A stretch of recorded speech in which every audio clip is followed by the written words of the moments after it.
Greetings, everybody. Welcome once again to the Rec.poker podcast, sponsored, as always, by Running Aces Racetrack, Casino, and Hotel, and of course, Mark Pershawn and the great website AMP. In this Chats edition of the podcast, we're going to be talking seminar. It's the once a month Chats edition where we talk seminar and we probe a little bit into the mind of Chris Jones and the team and what he was thinking about when he put together the seminar. So it gives you a little bit of a teaser of what the members, the premium members, experience every month with the seminars that we put together. So before we jump into that stuff, let's introduce our panel. My name is Steve Fredland. I go by Rec Poker Steve in the Poker Stars home game. And whenever I think of Chris Jones, I think of Einstein. And so I had to have an Einstein quote. And I do think it's a little tongue in cheek, but honestly, this is what Chris Jones's gift is. Einstein said, if you can't explain it simply, you don't understand it well enough. Nice. Well, I don't know. I'm Chris Jones and 5x5 on PokerStars and Twitter, and I feel like I need a quote from Dumb and Dumber or something. I don't know how to follow that because it's none of that's true. But I'm looking forward to this conversation. Thanks. I'm Jim Reed. You can learn all about me at rec.poker/Jim. And I just want to say that next week is Mother's Day, so call your mom, boys and girls. And I am John Somsky, Poker Geek MN everywhere. And I have a quote from Charles Lamb. Cards are war in disguise of a sport.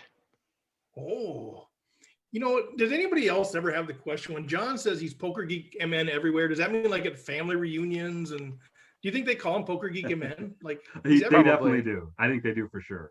Oh yeah, when I go to the doctor's office, that's how Poker Geek MN, please come. You need your shot. Come out with the clipboard. Is this right? Poker Geek MN. Yeah. And I've actually, last year I tried to even submit my taxes with that name, and I got it returned saying they didn't know who that was. Oh. And I said, "How dare you not know who Poker Geek MN is?" But disrespect. And the IRS loves jokes like that. They love it. They have total sense of humor all the time. It's like it's just the right situation to do that. Yep. The IRS, is that like the American CRA or something? Yeah, I mean, it's something like that. Cool. What's the CRA? Never heard of the Canada Revenue Agency, sir. Yeah. Oh, okay. Is that so? That's where you send all of your acorns in. Yeah, some of us prefer the Acorn Exchange, but you can send it right to the CRA if you like. Yeah. Okay. And the fur pelts, that's where everything goes. Exactly. Well, we're gonna talk more at the end of the thing about what's going on in the Rec Poker community. I did want to tease one thing out because I've got to jump off here early. But some of you may have seen on Twitter and Facebook. It's 7 days after I posted this, but our merchandise is in. For those of you who don't know, we order merch twice a year. Just because we try to keep the cost down, and that's the way we can do it is order it in bulk. So every spring, every fall, we order merchandise. It has arrived. If you're watching it on video, it's right behind me now. Jim's showing off a couple of his shirts that he's got. But we got some great color stuff going on out there. So anyway, if you're listening to this now, you probably received it in the mail by now. But you're getting the merch, but also we send out the pins at the same time. And just so you guys know, so we had about 50 merchandise items ordered this time, but the pins are going out. They're flying off the shelves right now. So we've had a total of, since we started doing this, 215 pins have been earned, 201 bronze, 14 silver through April 25th. And I'm sending out about 70 of those as part of this thing. So if you don't know about the merch, if you don't know about the pins, get connected. It's sort of a fun thing that we do. So pretty sweet deal there, but we'll talk more about the other community happenings as we go. But here we got the great one. We got the Einstein in the house, Mr. Jones, who keeps shaking his head because he's humble. I know. But Jonesy, you are able to take these complicated things and explain them simply as part of the journey. So let's turn it over to you a little bit and talk about what's going on with the seminar. What do you want to talk about, man? Well, I mean, so the last seminar we had was about turns and rivers, and we can talk a little bit about that. I think we had a really good conversation. And then our next one, which we'll actually be recording right after this podcast, and that is going to be all about data, looking at leaks and evaluating, spots, and how we basically begin to self-analyze our own play based on results, based on hand histories, based on, a whole bunch of other pieces of data. And we're going to look at that really closely. I think that'll be a really good conversation. So we can talk about that, but we can also then, I suppose, start to tease and talk about our new seminar format, which will be coming in June. We'll be recording that at the end of May. And I am so excited about it. I think it's going to be really different. It's going to be pretty novel in terms of, I think, poker training. We're going to invite our members. I think we're going to be able to have, we're partnering with a company called Poker Now. Samuel, the founder of that, is Brazilian, and he's going to be on the Rec Poker podcast. I forget when, but sometime soon. We've had conversations with him. He's great. And basically he's created this thing called Poker Now, which it's a pretty much a standard like poker table, game. But the really key thing that he built that I think nobody else I've seen build is this ability for you to turn on a mode. It's not automatic, but you can turn it on for certain spectators where they can see everybody's hole cards. So we're going to have up to 6 of our members playing in actual simulated situations. We're going to plant a couple of core team members and give them some special secret instructions based on those situations. So for instance, our first one we're going to run are going to be satellites, and they're going to get some special situations based on types of play that we see in satellites. And I'm not going to reveal what that is, but they're going to be sort of the flies in the ointment a little in these scenarios. Like you might think that you're playing against, Jim Reed or Taylor Moss or whatever, but you're really going to be playing against them with this sort of like code of instructions, like play like a maniac or do something, right? And the whole table is going to have to react to that. And then we're going to have conversations. We're going to have people being able, our core team to be able to commentate on the play, and we're going to come back with those members and talk about everything that happens. And then all of that will be broadcast for anyone to be able to watch as well. So I think there'll be a lot of like, it fits all the things that Rec Poker is trying to do. It's community-based learning. We're going to be able to do it all together. You can see each other on the screen. There's like this video element that allows you to see each other. So the people at the player can talk with at the table can talk with each other.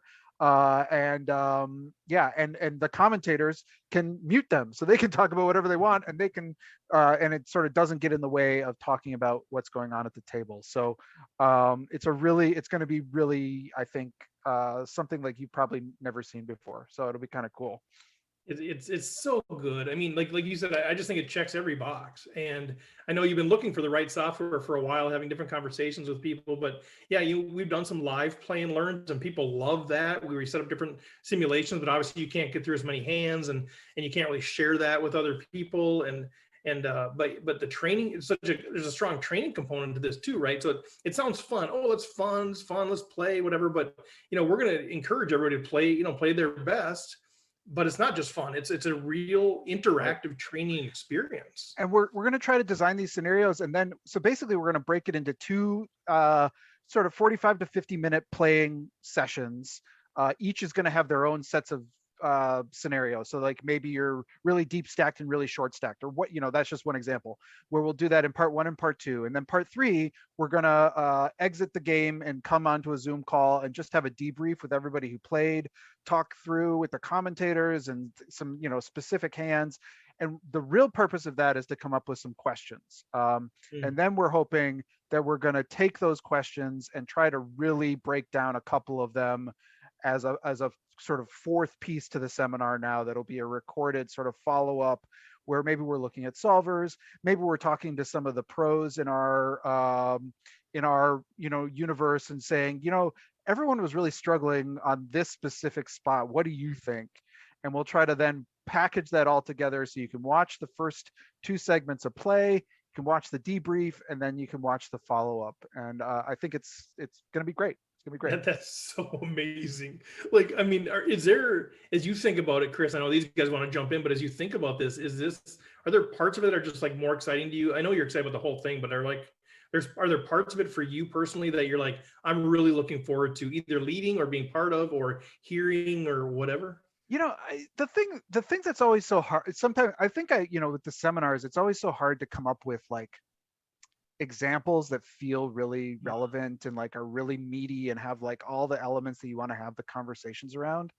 And we are just putting this up for chance. I mean, everyone could go card dead, or we could have a bunch of coolers, and it could be sort of like, but I think that really the real world examples are the ones where people run up against, spots that you don't always picture. And I think that's the part I'm really excited about, is that this won't be manufactured. This won't be sort of like, well, let's have them all the right situations happen. It's really going to be real play.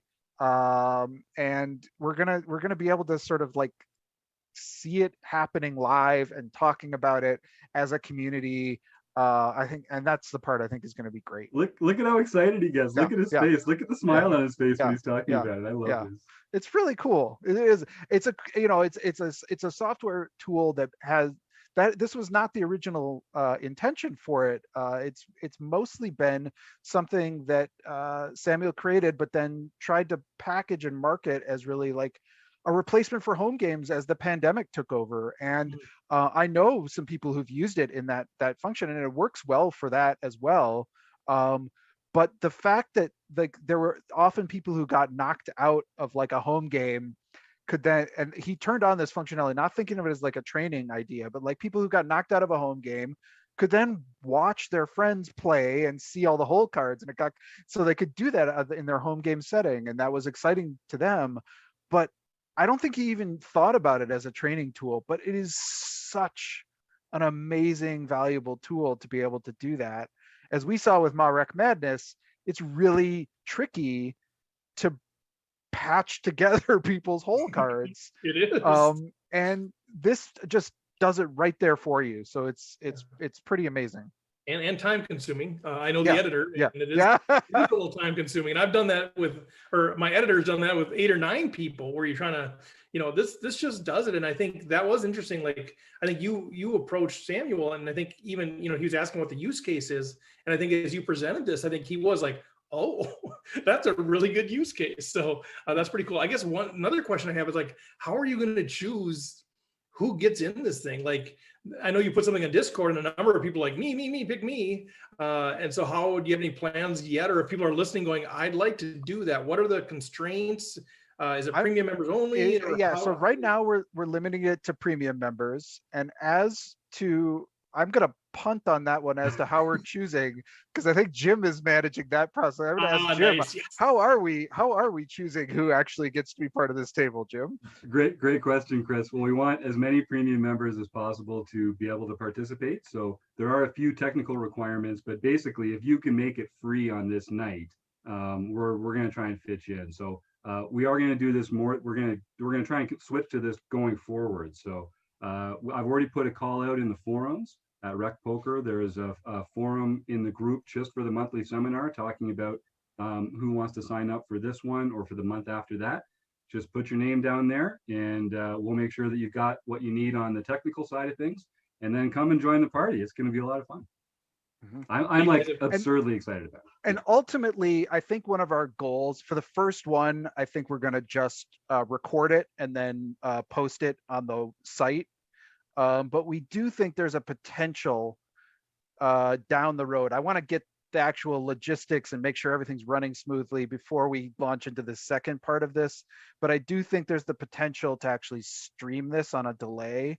So to an audience, so not only if you're not participating, you could actually watch it live versus watching the recorded version, which won't come out for a little while until we get it all packaged and built together. So that's our ultimate goal. I don't think we'll have that for the first time, though. I think we're going to just try to get this thing running smoothly and then get to the streaming part of it. So Jim, do you have a place for people to send bribes to get in, or? That's right. You can send your Grolsch vouchers to Jim at rec.poker. You'll find me very open-minded there. Absolutely. I believe they do an e-voucher. Well, I know. So so if people want to get in, there's a post in the forums. There is something on Discord. So hopefully you guys, I know there's at least a half a dozen folks out there, including one of our favorites, Troy Chapman, who says, I'm keen as well. So There that must you be an go. Australian thing. But, a lot of interest. So yeah, and if you don't know how to apply or whatever, get a hold of Jim or I, and we'll connect you there. But that's pretty cool to engage that many people. So there's a limited number of people that can participate in the table itself. Then there's sort of the commentary that's going on there. For people that aren't selected, at least this month, to be part of that, what is their engagement? So they can obviously watch the seminar after. Are they invited to be part of where the commentary is happening, or is that a different, separately recorded thing? No, part of the reason that we think we might need to ultimately stream this is because, I mean, Poker Now was never really designed to be like a gathering piece with like a really large audience. It was really designed so that the people who were playing and got knocked out had a place to watch, right? So I worry about its capacity if we start filling the spectator. So that would be why we would stream it. But I think, what we will do is, for this first run, I think we're going to just try to record everything. But I think ultimately what I would like to do is stream the first two table segments and then invite anybody who's a premium member to come to that debrief. Which will help us form questions that we can then send that fourth piece, which has like all the follow-up and so bear with us as we kind of figure those pieces out first. I want to test out some streaming stuff, and I know Taylor's streamed a lot of things, so I'd like to talk to him a little bit about what he recommends for that as well. But I think we'll figure that piece out as we go. Yeah, nice. And I know premium members can also continue their learning on that subject in the monthly study group. That'll be based around that subject matter every month. And of course, we're always throwing new ideas and concepts into the forums there. And some of these groups are based around the learning stuff that mostly that Chris puts together here at Rec Poker. Some of those groups, if you're a premium member, you can join there, and there's a ton of material available there in the archive and in the comments, and people upload charts and graphs and PDFs and stuff. So there's a lot of great resources there for premium members. Yeah, for sure. So yeah, that's the thing. Different learning styles for different people, but this is great because you've already built like the seminar over all of these years and months. So there's some great foundational and even some advanced stuff that's already in those seminars. So now let's say, all right, let's apply some of that. Yeah. And if the beauty is you could kind of watch us, engage with this. But if you're a newer player and you're going, boy, what are they talking about? I don't really get that. Well, if you're a premium member, you're watching that. Now you go back and you start watching the seminars and the book studies and all of this kind of stuff. So I think you've done such a great job of charting a path, which is what you wanted to do, to equip people to play bigger tournaments than what they're currently doing. And now this is an opportunity really to apply it and to learn in the context of dialogue and community and engagement. So I just think it's a fantastic solution. Mm-hmm. So I'm going to switch gears a little bit. I'm going to jump off here pretty quick, but I know we do want to touch a little bit on the two actual seminars. I know the excitement for this thing is building, but maybe for just to get the conversation started, the Turns and Rivers seminar that was done. Did anything surprise you out of that? I know I love that question because you're putting it together. You've got a strategy. You've got a perspective on how you're going to do it, but often there's aha moments that sort of emerge out of it. Yeah, I mean, I think the thing that was maybe the most surprising to me was really thinking about, I'm a big person who thinks about bet sizing a lot. I try to when I look at spots that I didn't know the answer to, I try to think about solver and that kind of thing. And I think bet sizing is something that I am really comfortable thinking about on flops and rivers, but I was realizing that on turns I really had sort of a one size fit all standard practice, and some of the materials I was reading was talking about how turns are some of the actual places where we can make some of the most kind of divergent practices in terms of bet sizing. And that was something that I realized in my own game that I needed to think about more. And so that was one of the things that we talked through in the seminar. We talked through both really common turn mistakes and really common river mistakes that we see a lot of players making. And that was one of them that we talked about quite a bit, was in terms of turn bet sizing, and when people choose to go small or big on turns, and why, and what sort of dynamics play into that. So I think that was a really good conversation that we had. And so yeah, no, that was I don't know, that was good. And I'm intrigued by that. I'll ask one more. But like, so if you think about it in terms of, let's say, you know, on the flop, there's sort of a distribution of bet sizes, right? I mean, from small to big, and there's sort of a, if you want to use a normal curve or whatever, there's sort of a distribution of that. And there's a distribution on the turn and a distribution on the river. Is the distribution wider or narrower flop turn river? Or, I mean, like, just generally, if I'm thinking about, boy, I should be changing my bet sizing, am I changing it as much on the flop as I am on the turn as I am on the river? Or is it condense or expand? I mean, I think it from it depends how deep you are, obviously, and there's a lot of different factors in play. But Here we go. It depends. Okay. well, right, it always depends, right? But from a theoretical level, I think we're gonna, the later we go in a hand, assuming we're kind of infinitely deep, it's going to diverge more and more, right? So the deeper we go in a hand, the more factors that come into play, the more we may, on a river, there may be some really good reasons to bet like a min bet to, you know, a massive three times the pot over shove, and on a flop that would be a hard, there'd be, you know, maybe you could come up with a reason, but it's harder and harder to, you know, I think the broader we go down streets, the more the opportunities open to us in terms of like what we can reasonably justify. Yeah, right. Oh, that's good. Okay, well, thanks, man. I'm going to jump on. Yeah. You guys take it home, but yeah, I'm excited to hear kind of what you say about the data and leaks thing too, because we have had some interesting new developments. And I don't know if it's a result of some of the conversations you guys have had or with Taylor, but you know, people have started emailing a little bit more saying, "Hey, you guys do a database review? Can somebody look at my hands?" You know, the value of data and finding leaks that way, I think, is an interesting topic too. So I'll hang up there. But yeah, thanks, guys. Take it home. Yeah, thanks, Steve. Yeah, and I mean, I guess we can just chat about this seminar that we're going to be recording tonight. I think is one of the ones that I really was excited to build, because it's something that I think that every player at every level can continue to learn better practices for their sort of like how they self-evaluate. Because I think it's one of those things that, like, even especially rec players who say, I want to take this more seriously, I want to get better at this, and then somebody's like, oh well, what you need to do is you need to get Poker Tracker 4, or you need to get Hold'em Manager 3, or forget, I use Poker Tracker, so I can't remember what number they're on, but you need to get one of those, and okay, I'll do that, and you need to track your results, okay, I'll do that. But there's really very little out there about, like, okay, I got all these results, am I any good? Am I doing the right thing? How do I know? And that is much harder information. Everyone will tell you to track your results, to track your hands, to go back and study, to review, to look at your database, to look at your numbers, make sure you're doing the right things. But finding out what those are, and then actually thinking about, okay, well, there's this whole paradigm, but does it fit my game? And what do I want my numbers to be at? Is a much harder practice, and that's the part I think I'm really excited to talk about, because I think it's an important skill if you want to improve as a rec player.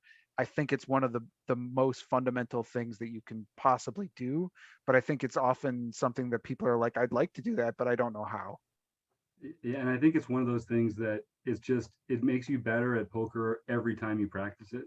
And you can shine the light on your opponents to find leaks in them, or you can shine the light on yourself to find leaks in yourself. But that kind of, it's like hand ranging. Like every time you do it, you become better as a poker player. And it's just something, especially recreational players like us, we have some real low hanging fruit that we can pluck with some of this real easy stuff like this. And I think whether it's a database analysis, a hand history, just talking about concepts with a group of friends and finding oh, maybe we've got some blind spots here or something. Anytime that you're looking for ways to improve, you're becoming better as a poker player. So that's great. Yeah. This one really took. I feel like I say this every month, but last month was post flop lines, and this month was turns and rivers specifically.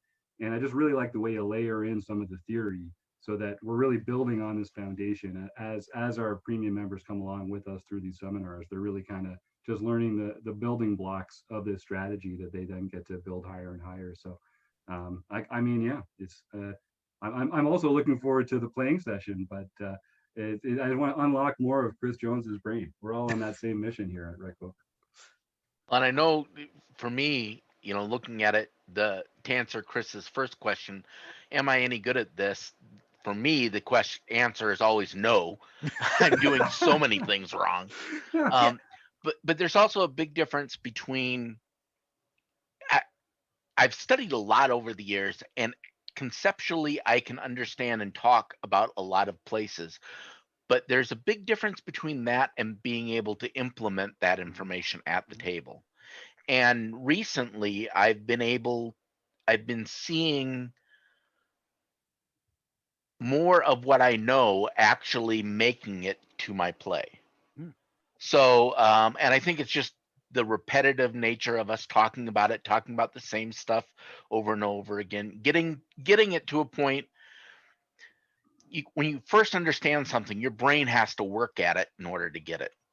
And once it gets down to where you just kind of get it not without thinking. It's like driving. The first time you drove a car, I was terrified because there was a car coming 3 miles back, and I didn't know what was going to happen when they got up to me. And now I, will pass someone and don't even notice it, and because all of that information is just now muscle memory. And that's kind of where we're at. We're trying to get more and more of what we know about poker shoved down into muscle memory, so that then we can free our brain up to take on the next level.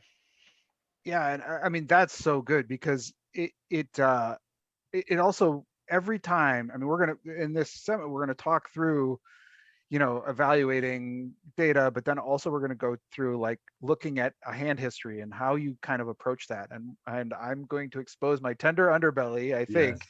and show actually a tournament I played yesterday where I made some really divergent exploits based on reads and notes that I had on players, some of which worked out wonderfully and some of which failed spectacularly.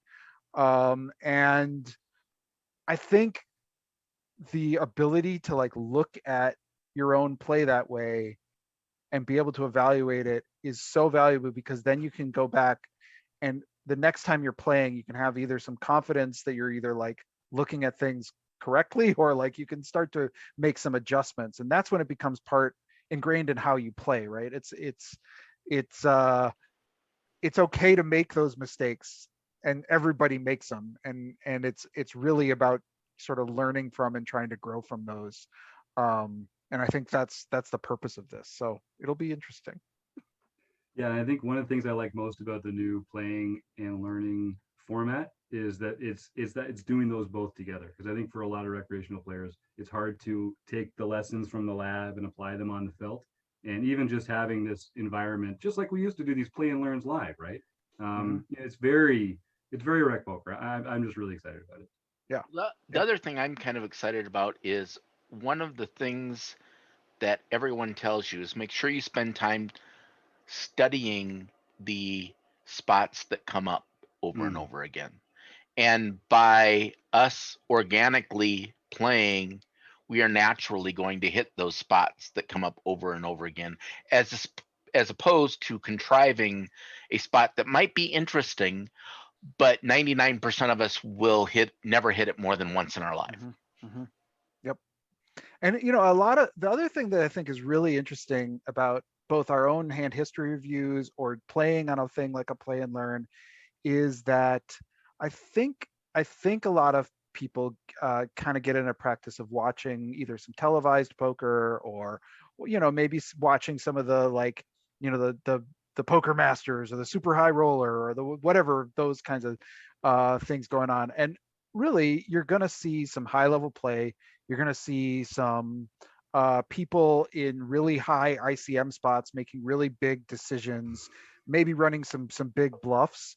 But they're if you don't have something that's just like if it's just a final table, or if it's just, everybody is just a killer Stephen Chidwick, Adrian Mateos of the world, you're not really seeing these sort of like everyday spots. And I think that's one of the things I'm really hoping that we can try to accomplish through Rec Poker is really try to like bring up some of light to some of those spots as well, because they're just as interesting and probably more valuable than learning why Stephen Chidwick is so good. Yeah, that kind of stuff is also valuable, but it's more valuable to people like Jonathan Little, who are going to be playing in a small pool of high stakes players over and over again. And, they have to develop that level of strategy. Let's see if Jonathan has any other comments before we proceed, and then we can get back to this in just a sec. Have you ever wondered whether you should call a preflop raise or 3-bet instead? What do you do when you have a flush draw? Do you raise it, or do you just call? What do you do with ace-king when you miss the flop? Are you tired of guessing about what the right play is with your particular hand? Well, my name is Jonathan Little, and I am a 2-time World Poker Tour champion and creator of PokerCoaching.com, where we offer over 1,000 interactive hand quizzes where you play a hand and then get real-time feedback from our world-class pros. Don't guess and don't stress. Just register for your free account at PokerCoaching.com/recpoker right now. There you go. That was impressive. I mean, you just organically talking about Jonathan Little, and then he just shows up all of a sudden. That was impressive. Steve's not here right now, but he's built an impressive web. He's got quite the network. He's very plugged in. I'm just saying. It's amazing what can happen here at Rec Poker. So seminars are one exciting thing, but as Steve is fond of saying, there's so many exciting things happening in Memberland. John, why don't you start us off with this round of home games? And as you know, when Steve's not here, we're just going to let you talk. We're not going to get in your way at all. This is all you, baby. Enjoy Thank you. I appreciate that a whole lot. Well, first we have our Nothing But Daily series for today. So nightly events. On April 19th, Don't Chase 666. Joseph Armstrong won his second nightly event for the year. Michael Babker, won his first nightly event for the year. Mike? Well, I take it back. April 19th was Don't Chase 666 first nightly event. And April 21st was his second nightly event. Wow. Almost back to back. That's not even a name I recognize in 2 out of 3 nights. So that's that must be think that's a fairly new new member. New crusher in the field. Yeah. Right. So, we might need to have a few of the other people like Geek and Magler44 watch out, because you might have some competition here. Not from me, right. But yeah. Then April 22nd, we have Denise Aces, Denise Allen. And actually, she defeated 69 other entrants there. So Denise Aces, I just got to say, nice. Very nice. That's her first nightly event for the year. Then we have Diabolique, David Admonson. What? Diabolique, maybe? Could it maybe be? It's the French Canadian in there. Yeah, that's I was just gonna say it's your mandatory French Canadian coming out here. Anyway, they got David got his first nightly event for the year, and then Carl 0621, Carl Anderson, got his second nightly event win for the year. Nice. And Carl Anderson's going to be joining us in the online review and hang, because he also made it to the final table of the Tournament of Champions last month. So we're going to be reviewing some of his hands along with everybody else's. I'm excited for that one. Nicely done, Carl. Then in our daily series mixed practice event, Bloop 7 Mark Bloomberg won his first mixed practice event. Nice work, Mark. For the international events, we had ISNNMA, Spike. So I don't know how to pronounce. Isnma? Isnma? Isenma. Isenma. That's what I'm going with. Yep. Isnma. We're calling you Spike. Yeah, Spike. Got his, I assume it's his, although it could be her, I don't know honestly. First daily or international event. And Marbles Jam, Jefferson Kupferberg, got his first international event win. Nice. Mr. DZZ18, Richard Dietz, Rich. won the LPP Sunday event. So be sure to Ooh. contact our very own Jim Reed for your information on how to get a free month of training at Learn Pro Poker. I think he nailed took it. all my chips, so I'm glad he put them to good use. Couldn't happen to a nicer guy. Rich Yeah. is one of those awesome rec poker guys, always there on Tuesday night with the OPA. I miss you guys. I miss you Tuesday night OPA crowd. I'm coming back soon, I hope. Congratulations, Rich. Way to go, buddy.